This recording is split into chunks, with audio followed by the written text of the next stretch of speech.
Olá, estamos aqui em mais um episódio do Asp Talks. Como eu costumo brincar aqui, então a gente fala bom dia, boa tarde, boa noite, ainda manda um boa madrugada para quem acorda cedinho e gosta de ouvir podcast, eu sou assim. Hoje estamos aqui com o Dr. José Rogério Cruz e Tucci, do dia 11 de agosto hoje, dia mais do que especial.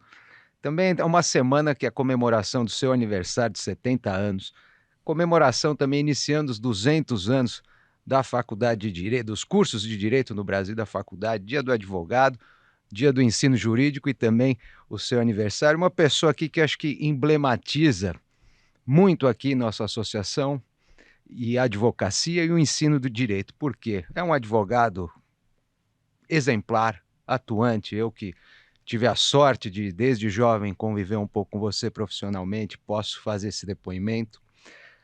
Foi diretor da faculdade e nosso presidente aqui, um dos mais ilustres. Seja muitíssimo bem-vindo, Dr. Tucci. Muito obrigado, Leonardo. É de fato uma alegria, e essa alegria é maior porque há essa convergência de datas, né? Eu sou um homem, posso dizer, sortudo, exatamente por estar aqui na minha casa, na Associação dos Advogados de São Paulo. Convivi muito tempo aqui, continuo convivendo com o prestígio que vocês me emprestam. É uma felicidade enorme estar também participando desse podcast, que é um sucesso. Eu sou um telespectador. Hoje esses termos É meio misturado meio aqui, né? misturado, enfim, Ouvinte, espectador, enfim. e com os ilustres colegas que já passaram por aqui, e também essa é uma razão da minha satisfação de poder estar nesta manhã com você. Aqui é uma honra, é toda nossa honra e um prazer. Tucci, eu estava aqui lembrando, quando fui escrever tese de pós-graduação e na época estava escrevendo sobre antecipação e tutela, talvez não ter feito suspensivo na apelação, e era muito essa questão do tempo, isso é 2001, 2002. E tinha um livrinho seu, O Tempo e o Processo, que eu Foi pioneiro, gostava muito desse livro, acho que tem 30 anos, imagino 97. que sim, é. É. Queria te perguntar uma coisa, 30 anos depois, essa relação tempo e processo, ela mudou para melhor, para pior? Como é que você vê isso? Bom, eu acho que mudou para pior. Esse é um fenômeno mundial. Eu escrevi um artigo sobre a duração razoável do processo na zona do euro, e o prazo que é reputado aceitável é o prazo de 2 anos na Comunidade Europeia, é o prazo estipulado pelo Tribunal Constitucional de Estrasburgo, 2 anos em primeiro grau e 3 anos em segundo grau. Veja que, nesse particular, o Tribunal de Justiça de São Paulo é exemplar, Sim. porque dificilmente um recurso em época moderna, depois da pandemia, com o processo digital e uma vontade política do próprio Tribunal de Justiça com uma renovação, não estou falando da qualidade do julgamento, estou falando da rapidez. Rapidez. E aí, então, nós podemos verificar. Eu até escrevi um artigo há algum tempo atrás, relatado sobre um acórdão que eu coloco, o julgamento da apelação mais rápido do mundo, que demorou 14 dias. Era até um caso do meu escritório, com o ilustre desembargador Alexandre Davi Malfatti. É inusitado isso. No mês de fevereiro, entrou, se eu não me engano, no dia 7, no dia 21 estava publicado, de fevereiro, do ano retrasado, estava publicado o acordo. Quer dizer, esse é um fato que merece registro, porque Claro. é inusitado. Há deficiências, é claro, estou falando do Tribunal de Justiça de São Paulo, mas eu me reporto aqui a uma página memorável do livro do saudoso Michele Tarufo sobre a justiça italiana no século XVIII, e ele fala que a luta, ele afirma na página 3 desse livro, que a luta, a história do processo é a luta contra o tempo. E a tutela antecipada é um fenômeno ligado a esse binômio, tempo e processo, porque foi uma forma do legislador diminuir, não é? Diminuir o tempo entre a lesão e a satisfação.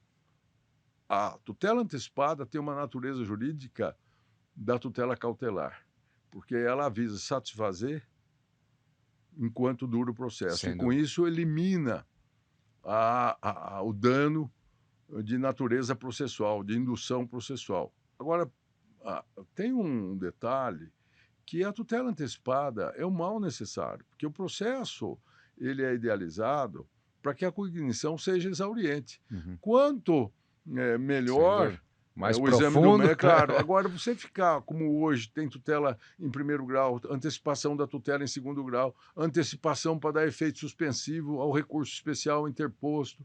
Quer dizer, isso tudo conspira contra uma prestação jurisdicional de fundo. Não é esse o nosso desejo. Por isso que o Código fala hoje, defende, a exemplo do Código de Processo Civil Português, a primazia do julgamento de mérito. Tem que Sim, julgar o mérito. claro.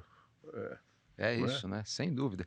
E acho que esse balanço, né, que você já antecipa aqui, que é o grande dilema, né, é a qualidade versus a Não, velocidade. E acho que hoje a gente tem vivido muito esse problema aqui, muito. né. E vai ser agravado por esse novo requisito que eu acho de todo inconstitucional, estabelecido pela alteração do regimento interno, é a resolução 56, se não me ou 53, do STJ, que impõe, então, que se faça um resumo.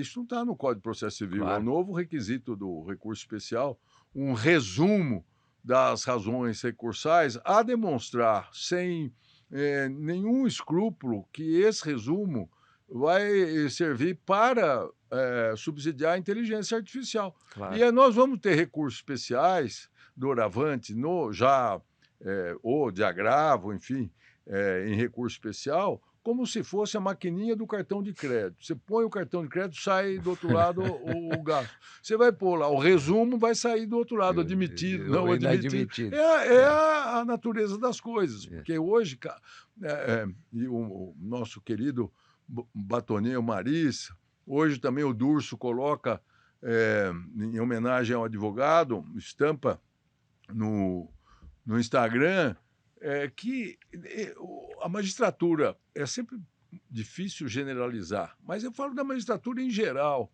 Eles não querem nos ver, não querem nos ler e não querem nos ouvir. Nos ouvir, Então, quer exatamente. dizer, vamos ficar falando, né? É uma tristeza. Eu sinto muito mais para o futuro dos jovens advogados, né?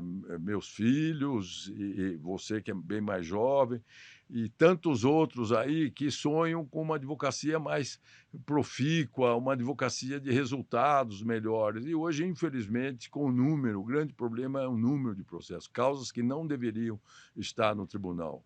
Exato. Eu tenho escrito, tenho batido nisto, e aí a qualidade do exercício profissional no futuro, em termos gerais, quer dizer, vai deixar muito a desejar. Já está ruim esse distanciamento da magistratura com o advogado, porque advogado atrapalha. Claro. Quer dizer, é assim que nós sentimos. Você tem que, hoje, fazer um despacho já é uma efeméride, ter um recurso especial admitido é outra efeméride. Sem dúvida. É triste isso, eu vejo. E não vejo um futuro melhor, porque o problema não está na técnica processual, está no número de processos exacerbado e, do outro lado, uma má vontade muito grande que ela vai se comunicando, essa má vontade. De um passa para o outro, de um para... Exato. Eu fui uma vez despachar, Leonardo, o desembargador já está aposentado, mas eu passei numa situação muito desagradável, porque não tinha cadeiras à frente Fica de pé. eu fiquei em pé, assim, mas ele nem estava prestando atenção, ele estava lá com a caneta na mão, vendo outras coisas. Quer dizer, é uma falta de cortesia, essa cordialidade que não existe mais, não existe mesmo nos tribunais. É. Muitas vezes entre colegas, né? Quer dizer, que outro colega que vai pedir um adiamento, ele não liga, não telefona para o outro, fala, olha, fulano, mesmo que você não conheça o Claro, lógico. advogado, você fala para o É jovem uma não cortesia, sabe né. isso. E aí tem um aspecto acadêmico, que é triste também, que é a falta de deontologia jurídica. Professor de direito do trabalho, professor de direito tributário, cada se exerce a profissão, tem que, sendo juiz, sendo promotor, sendo advogado, ele tem que dar subsídios mínimos do comportamento, das boas maneiras no tribunal, Claro. que muitos advogados não têm A também. liturgia que existe, né, Claro, a lógico. liturgia da profissão é fundamental, o Calamandrei já dizia isso. Exatamente. É. E até pegando nessa nova dinâmica, né, Tuti, você teve a questão lá no CNJ até da resolução 591, que a ASP discute, o OAB discute, teve Sim, um sim. parecer seu lá, muito para a OAB, interessante para a OAB, e é um pouco até tangencia um pouco até o que a gente coloca, né, porque o julgamento virtual, a gente pode tem esse nome virtual, mas ele não é bem o julgamento como a gente conhece. exato. E essa dinâmica, vamos dizer, essa técnica que seja de julgamento, ela foi construída, e tem sido, vamos dizer, a construção existe respaldo legal, mas essa aplicação, como tem sido feita, a gente questiona até a própria legalidade dela. E isso não houve uma discussão com a sociedade, né, vamos dizer, o Não, judiciário não. está impondo e nós É. até quando a gente fala: "Queremos participar", o advogado pedindo um destaque, é porque talvez é a sociedade querendo É. participar dessa discussão, né. E muitos nem ligam, né, para esse pedido de destaque. Tá, Quer dizer, está no papel, completamente. mas não é caso e tal, fica ao critério do juiz. Às vezes eu dou até uma mão palmatória, você, formular um destaque, um pedido de destaque para embargos de declaração, Pois por é. exemplo, ou para um agravo interno que não tem sustentação, quer dizer, não é de todo o mal, não é o que eu esteja defendendo, mas, até para agilizar um pouco, para deixar para o presencial aquilo que é mais importante. Mas não Claro. pode ser desse jeito. O advogado tem, que ser tem que dar crédito ao requerimento do advogado. E muitas vezes nem outra coisa que me irrita muito, e me irrita mesmo, é que alguns falam: "Você sabe", casualmente encontrando no corredor do tribunal ou no lançamento de um livro, "sabe, eu tirei do virtual porque foi a pedido seu", assim, como se estivesse fazendo isso, me deixa muito mais irritado, Pois porque é. eu não preciso de proteção, É, você não precisa de proteção, mas quem precisa de proteção é o herói do cotidiano, com aquele certeza. advogado que não, eu sempre falo isso, aquele advogado que não tem, eh um respaldo, muitas vezes, cultural até, e ele é tratado como se fosse um advogado de segunda classe. Claro. E não é assim, quer É. dizer, imagine o desembargador querer fazer, uma diferença por pela idade do advogado, porque o advogado é mais conhecido. Isso gera até uma desigualdade na própria profissão inaceitável, inaceitável. É. Tem que tratar todos os advogados da mesma forma. Há advogados que abusam, claro, Claro, sem abusam. Ele dúvida. entrega um memorial no gabinete às 16 horas de um dia e vai fazer sustentação às 9h30 da manhã. É, Quer dizer, ele tem que calibrar numa causa, muitas vezes, que é ressabido já o claro, julgamento, né. claro. Eu me insurjo muito, e não tenho outro caminho, porque advogo também, nessas causas repetitivas, né, de atraso, de dano moral por atraso de voo, extravio Claro. de bagagem, plano Plano de de saúde, saúde, claro. essas coisas não podem ser judicializadas É, mais. As é. agências reguladoras é que devem, criar um mecanismo para diminuir esse número, que na verdade é um processo simulado, porque você sabe, que vai ganhar, É. o juiz sabe que vai julgar procedente, se a prova mínima tiver sido produzida, e a outra parte sabe também. É o Então advogado que defende que é, está cumprindo o papel dele, não tenha dúvida e tal. Então tem que o judiciário executivo fiscal também. claro, O poder judiciário não é exator, não é cobrador do do poder fisco, do executivo, poder quer executivo. dizer, tem que fazer de outra forma É. isso, De judicializar, né, de alguma maneira, né. exato, É, sobretudo esses nichos de ações são milhares e milhares. algumas chegam no STJ, É, porque o dano foi muito alto e aí o STJ quando o dano é alto ou muito claro. ou mínimo e tal, quer dizer, fica também uma questão delicada, mas que atendeu, de certo modo, um um um pedido, um clamor dos advogados, foi a alteração do artigo 20, o artigo 85 O dos dos honorários, mas no está gerando um número de demandas. maior às vezes do que do cara. Não, mas é uma coisa assim, eu É, tenho visto, tenho escrito, tenho trabalhado para colegas advogados, causas, que são até desagradáveis, mas enfim, há uma distorção enorme. Eu não me conformo do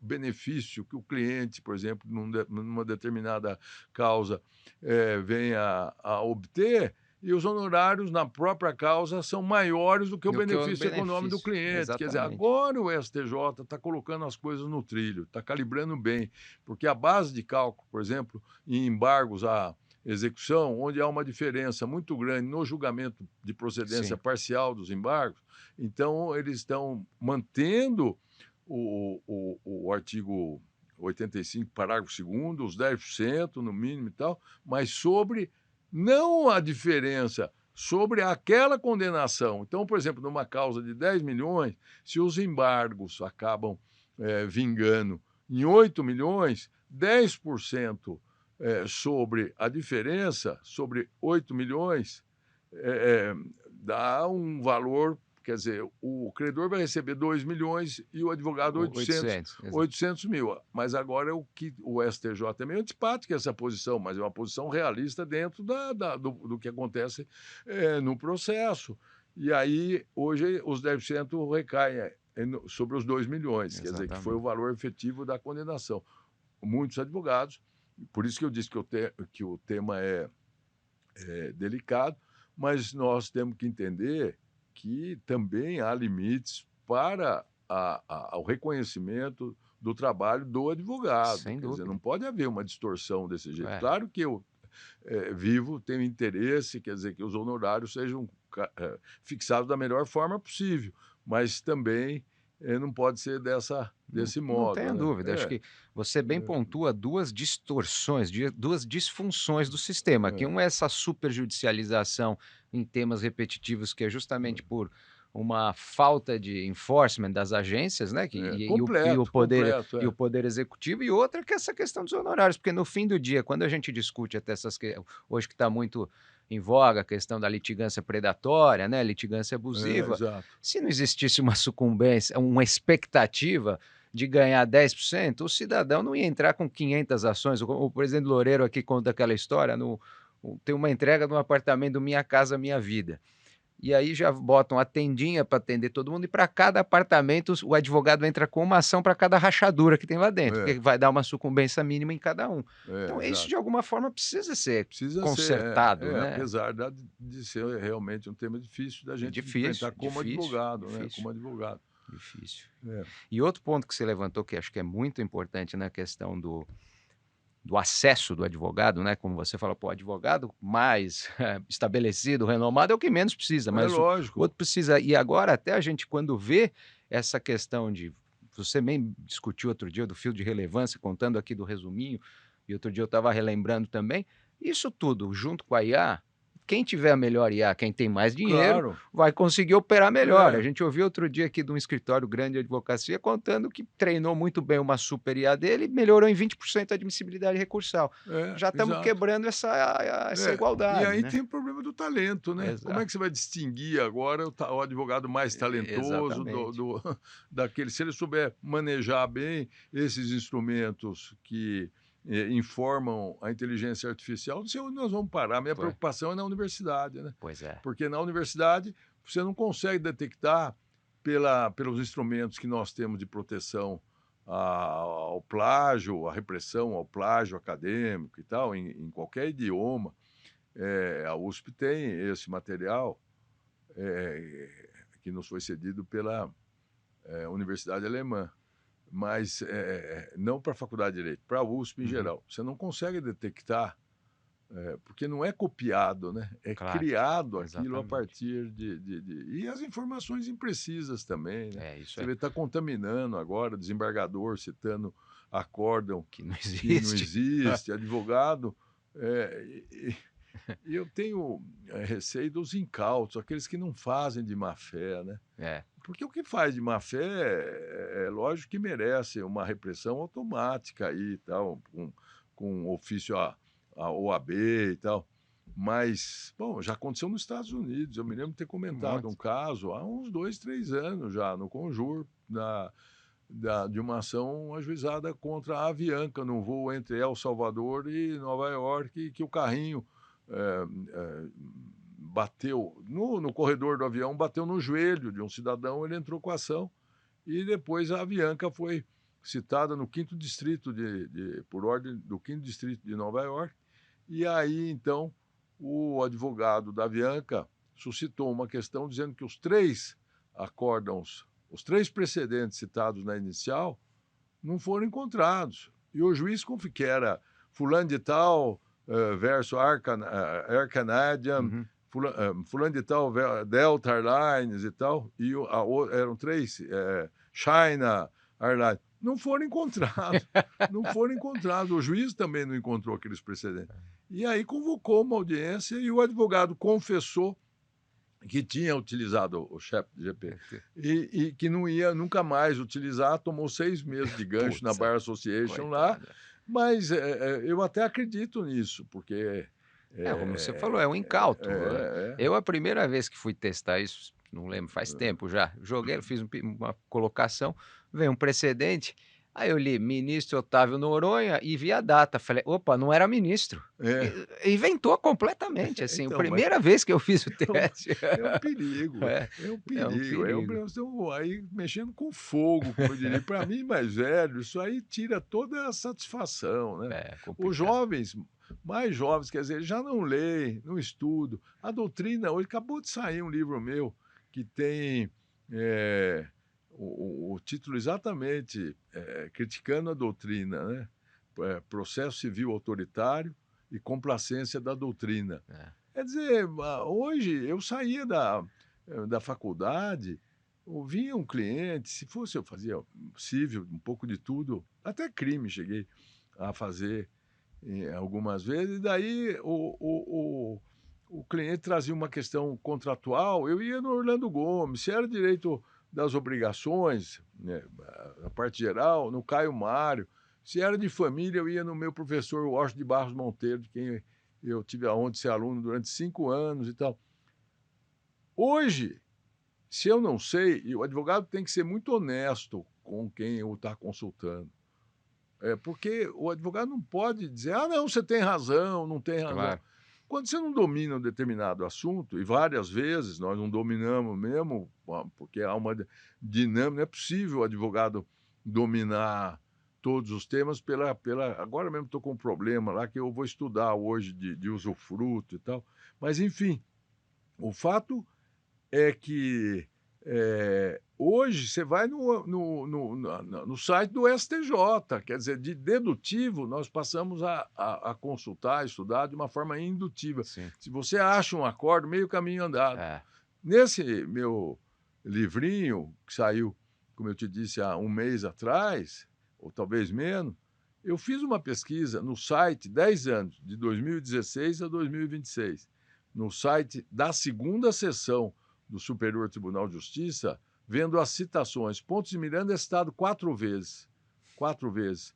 Aquele livro famoso do Agostinho Alvim, sobre o incumprimento das obrigações, escrito sobre a égide do Código Civil, é citado 2 vezes. Eu fui pegando uns clássicos assim, e são mínimas as citações. Depois de processo civil, o professor Arruda Alvim, por exemplo, é citado, vamos dizer, eu não me lembro, de 3 vezes.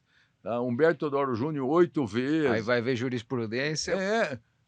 Quer dizer, então, hoje, a doutrina é colocada num segundo plano. Por isso que muitas livrarias, muitas editoras hoje vivem com uma tiragem pequena, eles não têm mais depósito. Antigamente, Leonardo, eu cheguei a ver o depósito da Saraiva, na Barra Funda, tinha uma metragem assim, tinha aqueles tratores que iam buscar, aqueles como nós vemos em supermercado e tal. Empilhadeira ali. Isso.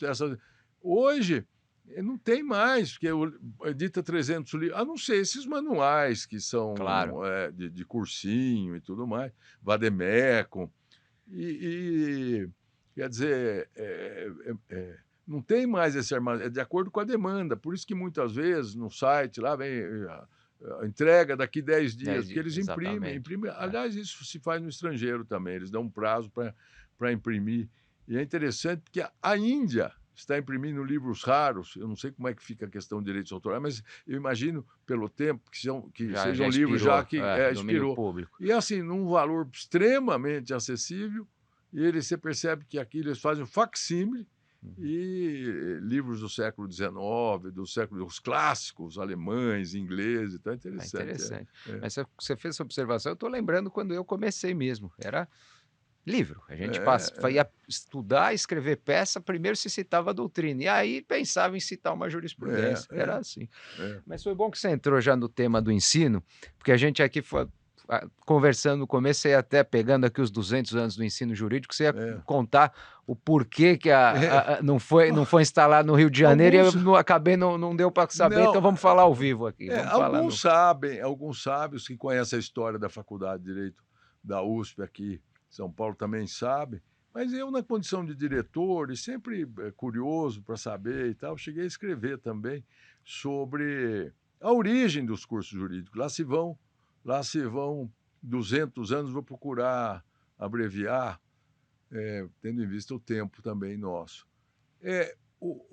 Quando o Brasil se torna independente, primeiro o afluxo, quem estudava direito aqui foram os primeiros professores brasileiros das faculdades, os que estudaram em Coimbra, Sim. pela facilidade de se chegar a Coimbra, maior facilidade, mais perto. Claro. E o idioma, Sem não dúvida. tinha barreira do idioma. Então, havia necessidade, depois do Brasil independente, de se formar no Brasil homens públicos para administrar o Brasil. Claro. E um cidadão chamado, se não me falha a memória, José Fernando Pinheiro Fernandes, nascido em 1774, em Santos, filho de pai português e mãe brasileira. Esse sujeito se tornou deputado e depois juiz aqui em São Paulo. E ele foi, então, indicado por São Paulo, eram 2 por estado, e para o Rio de Janeiro, eles foram lá porque a Assembleia Constituinte se instaurou, então, em 1222, 1223. 1822, 1823. E ele é que vem, ele tinha estudado em Coimbra, vem com essa ideia de dizer, olha, os nossos estudantes, certamente, com a independência, vão sofrer hostilidades em Coimbra, e nós precisamos de homens públicos, homens que administram o Brasil, então precisamos de curso. Só que com a extensão territorial, um curso vai ser em Olinda, porque Olinda era maior do que o Recife, mais fácil chegar e era o lugar mais importante o porto mais importante naquela época e tal. E o outro curso, ele defendia ser São Paulo. E é claro que tomou uma vaia na Assembleia Constituinte, porque é natural que fosse no Rio de Janeiro, na capital do Império. E vai. O Barão de Cachoeira escreve os estatutos são aprovados, mas não se chega a uma conclusão da ideia, da tese defendida. E qual era a tese defendida pelo José Fernando, que se tornou, mais tarde, Visconde de São Leopoldo, que é a única sala, hoje tem a do Luiz Gama, mas até então era a única sala da Faculdade de Direito que tem o nome de quem não foi professor. Bom, há um impasse. E aí se encerra a Assembleia Constituinte de 1823 com os estatutos aprovados. Agora, o argumento dele, é isso que é um xiste até, ele diz assim, a exemplo de Portugal, que não se criou o curso jurídico na capital em 1290, e sim em Coimbra. A exemplo da Espanha, que o curso de Direito não foi instalado em Madrid em 1220. A Portugal, 70 anos depois, em 1290. Foi em Salamanca. O estudante, ele precisa ter paz para estudar, ele não pode ter divertimento. E em São Paulo não tem cabaré. Essa que é Tá em ata isto. Está em ata, conferida pelo professor na época, Dalmo Dallari, que foi a primeira pessoa que me reportou este dado, porque não tinha, mal sabia. A realidade. A realidade. Então o estudante precisa de paz e tal. Bom, mas isso não vingou. 4 anos depois, em 1827, abril de 1827, ele já como Visconde de São Leopoldo é nomeado ministro da Justiça de Dom Pedro. E aí, então, ele tira da gaveta aquele projeto dele, aí ficou fácil, Fácil, leva com para a o caneta, operador né? com a caneta e tal, e ele assina, então, o Dom Pedro assina o decreto-lei de 11 de agosto de 1827, que está, em parte, reproduzido na sala da congregação da faculdade. Dom Pedro, imperador do Brasil e Visconde de São Leopoldo. Muito bom, Ministro da Justiça, como até hoje é a claro. praxe do ministro da Justiça Sem assinar a lei com o presidente da República e claro. tal. E é assim que é instalado, então, o Uau, curso em São Paulo, que começou antes, no de Olinda, 6 meses antes, podia ser no Largo São Bento, mas não tinha salas suficientes. suficiente. E aí aqui. E o mais interessante é que a biblioteca do convento, ela é um ano, ela fez 200 anos já, ela precede a fundação dos cursos jurídicos, Fundação, que foi incorporada. Diz que é um acervo muito, muito bom. A sim, faculdade tem um acervo muito bom, sem inclusive dúvida. tem a Bíblia bilíngue em latim e em grego, que é raríssimo. Ah, E depois tem os comentários de Bártalo, tem o Digesto Justinianeu, de 1560, poucos anos depois da imprensa ser descoberta, que é a edição da glosa de Acúrcio, quer dizer, em ótimo ótimo estado e estado, é. tal.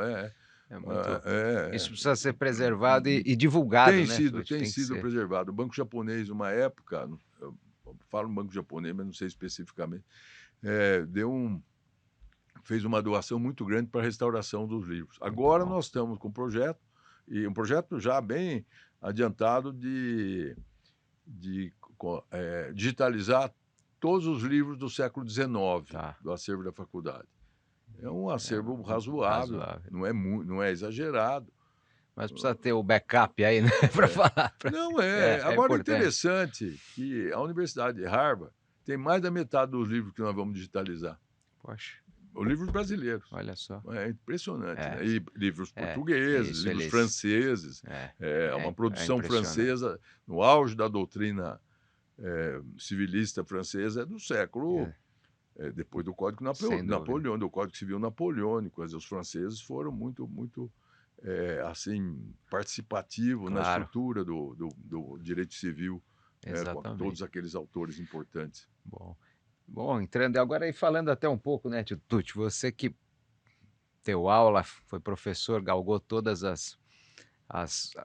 o caminho ali até chegar na diretoria, e estamos falando aí dos 200 anos. Como é que você olha aí para a molecada hoje, começando a estudar direito, e aí com essa mistura de que a gente vê hoje, toda essa parte do direito hoje meio discutida, a questão da inteligência artificial, como animar essa molecada que está começando, né? Estimulá-los, É, né? Estimular. Eu acho que um pilar importante, e muito importante, o ensino da deontologia, né? Eu fico batendo isso. Eu consegui, enquanto diretor da faculdade, aprovar uma disciplina optativa de 6 meses, ministrada por professores interdepartamentais e tal, de deontologia.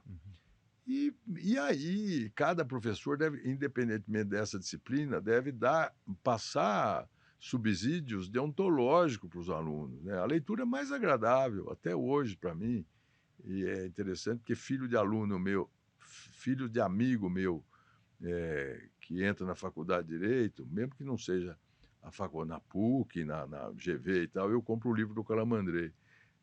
Ele, o juiz visto por nós, os sim, advogados. Aliás, no original, esse título foi dado em Portugal, porque é um título feio.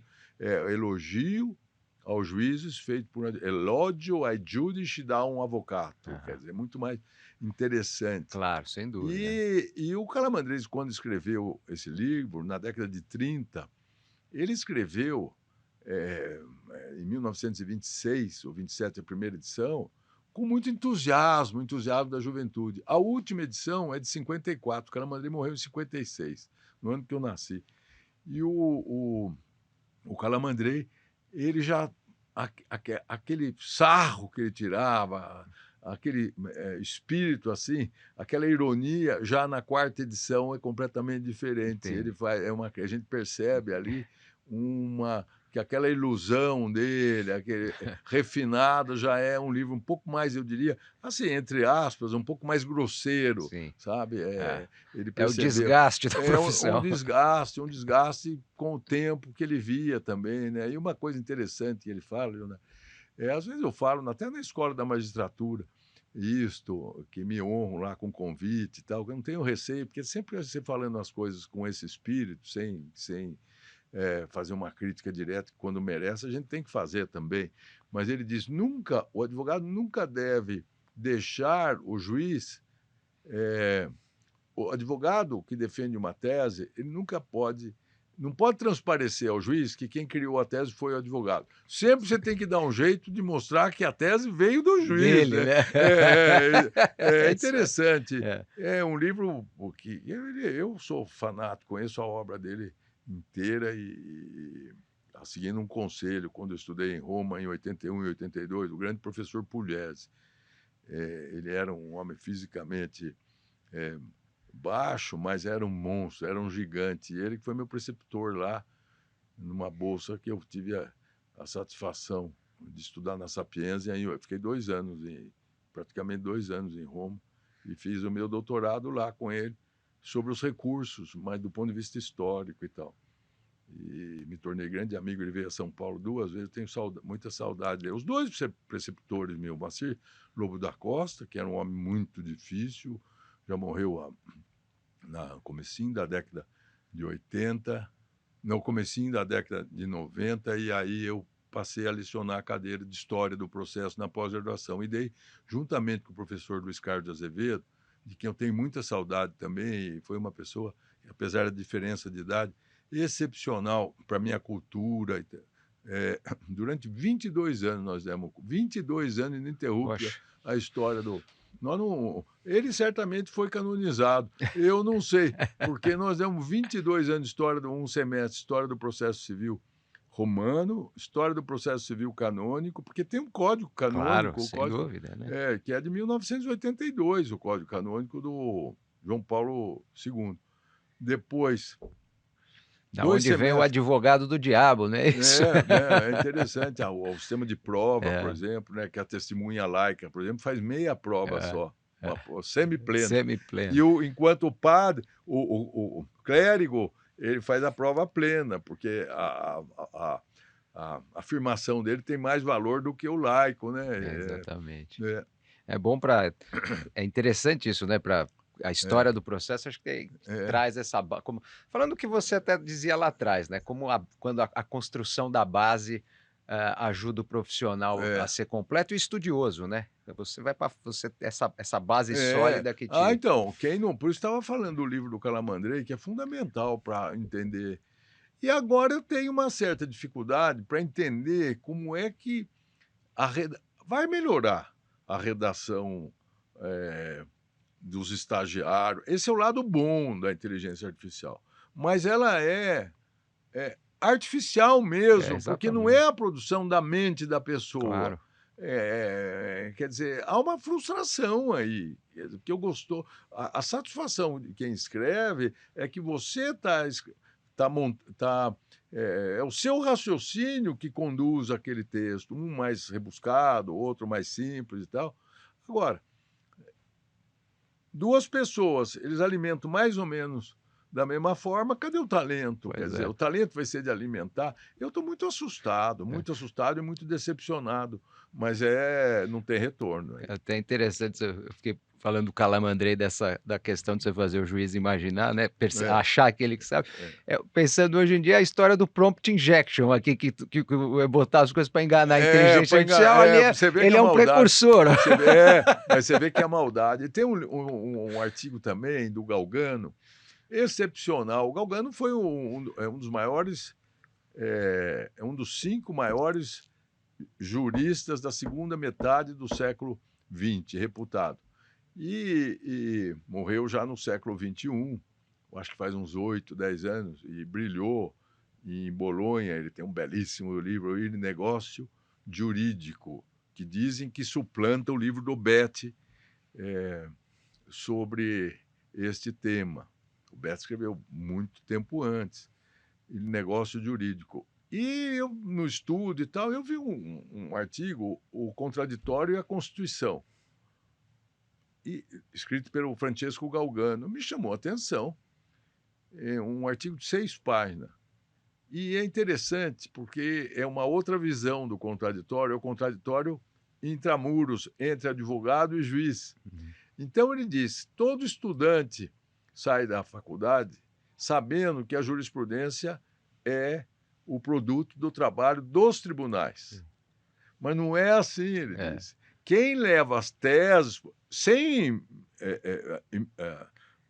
diminuir claro, a magistratura, é evidente, claro, mas quem leva as teses é o diálogo, é através do diálogo diurno e contínuo entre os advogados e os juízes é que é produzida a jurisprudência, claro. que é fruto exclusivo do tribunal.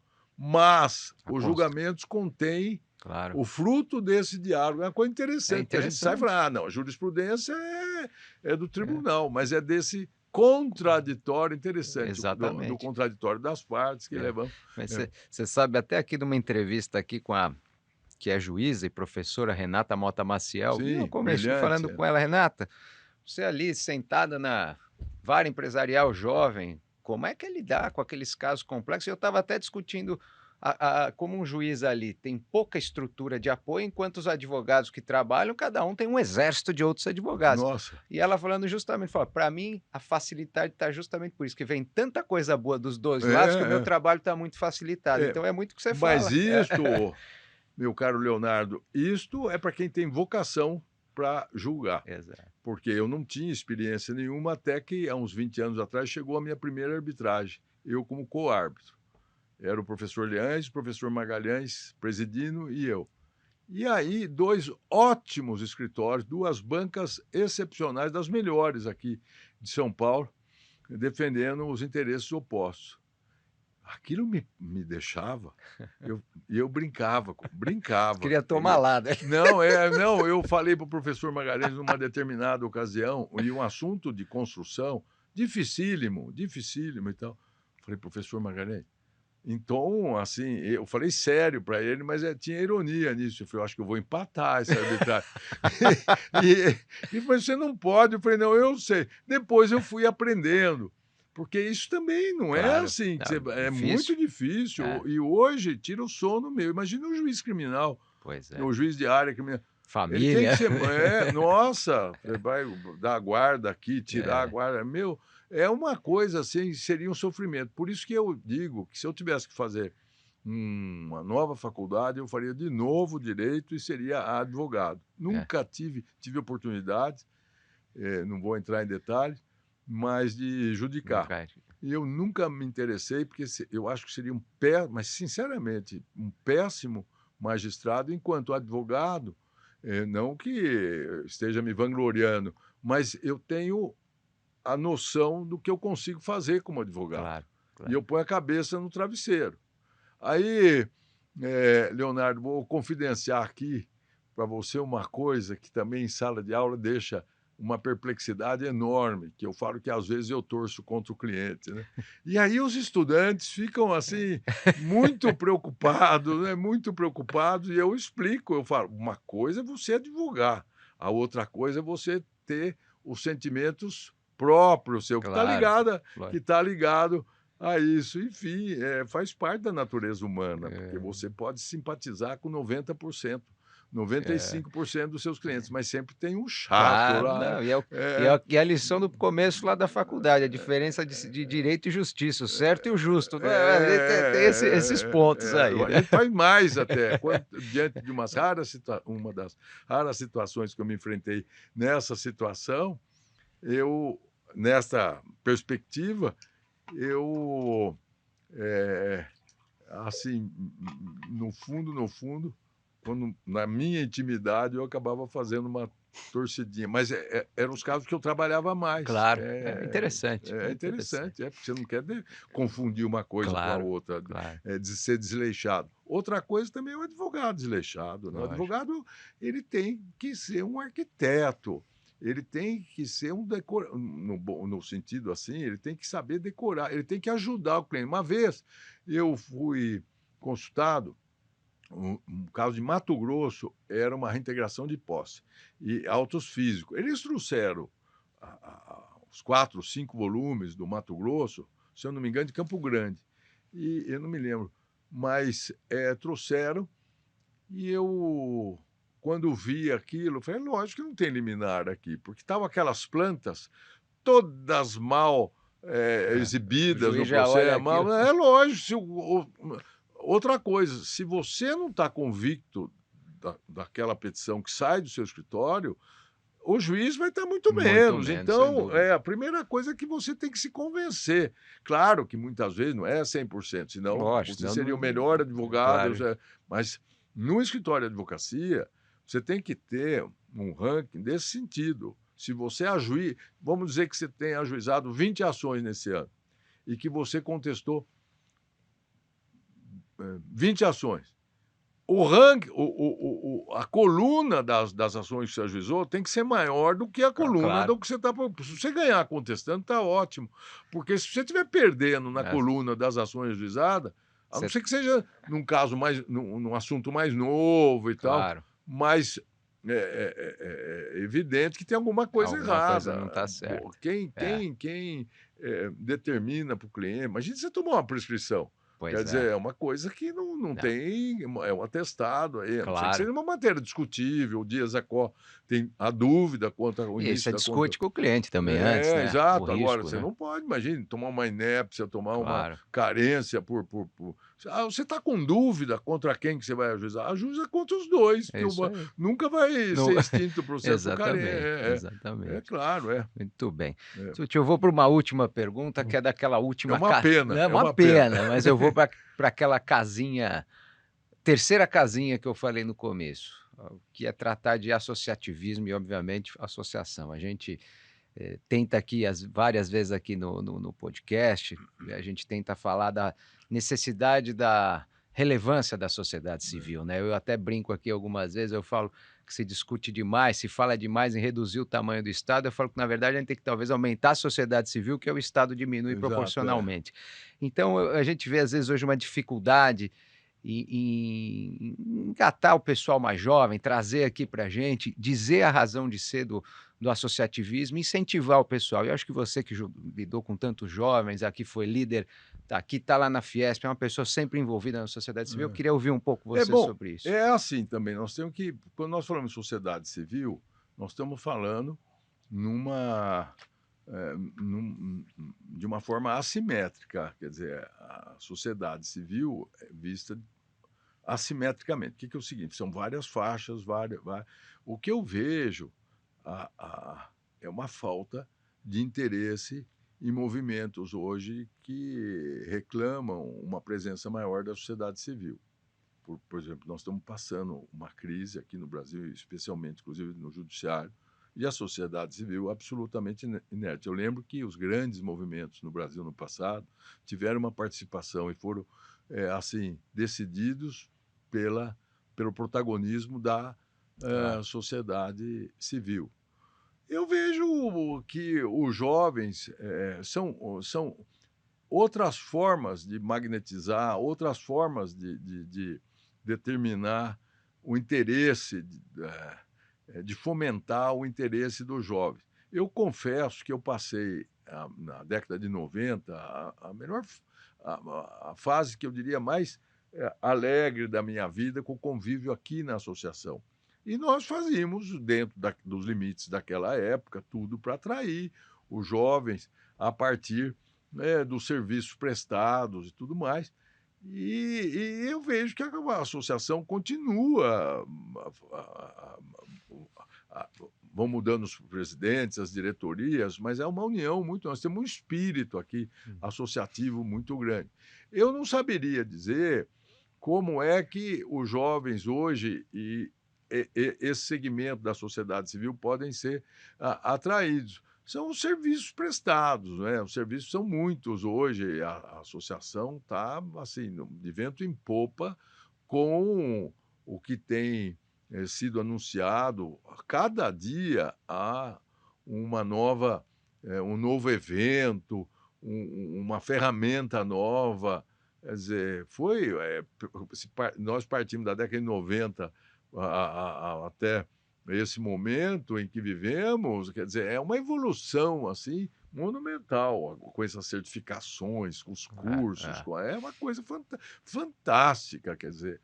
E é importante, eu tenho certeza que isso será mantido por causa desse gosto, essa garra que os nossos conselheiros, nossos diretores têm. Eu nunca, assim, vi um momento. É claro que você tem uma diferença aí, às vezes, de didática, de comportamento em de outro presidente, de uma ou outra diretoria, mas sempre dinâmica, sempre dinâmica.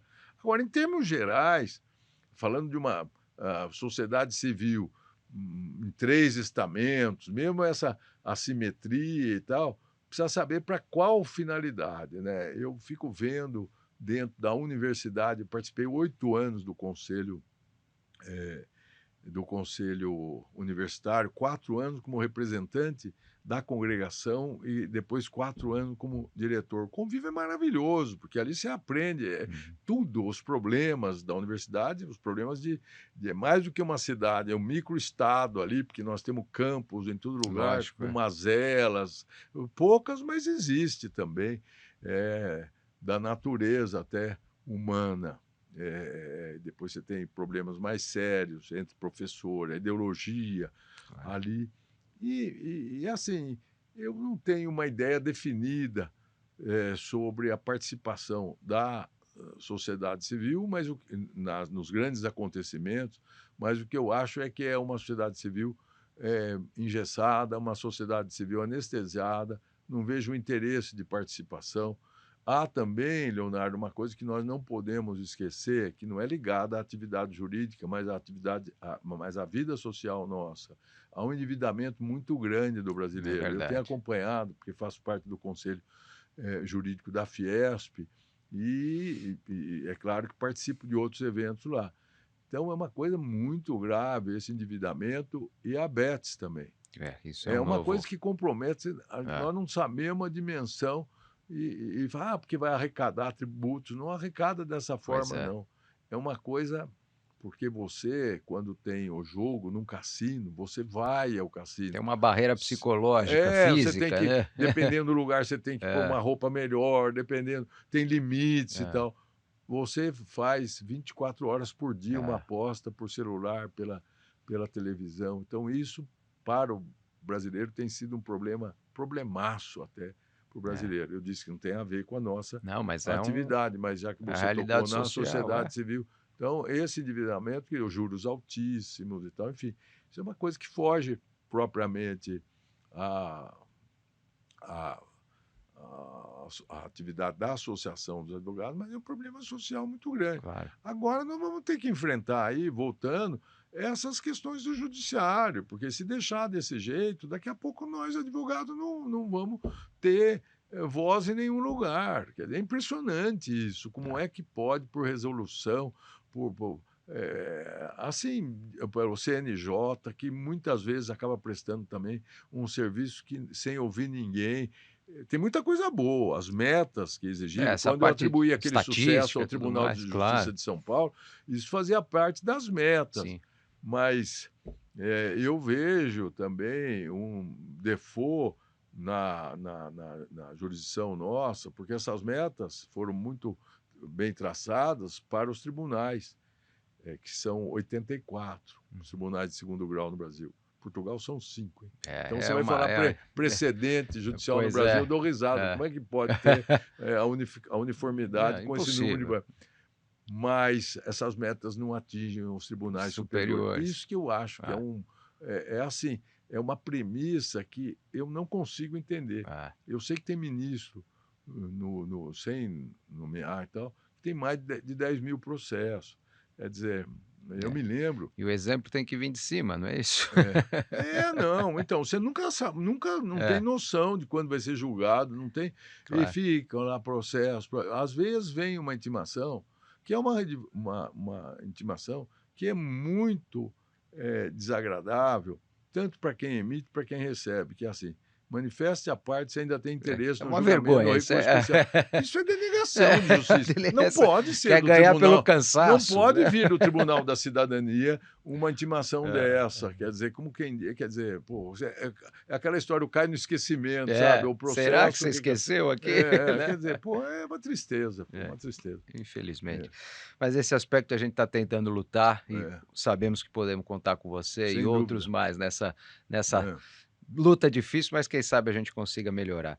Queria te agradecer demais, Eu é a que fico conversa aqui foi muito agradecido, boa, a gente podia ir muito longe, mas eu o gostaria, meu como diz chefe impõe limites de o meu tempo querido aqui. o Maris que fala: "Ah, não dá o telefone, não dá o microfone para o Tuti, senão não para mais", né.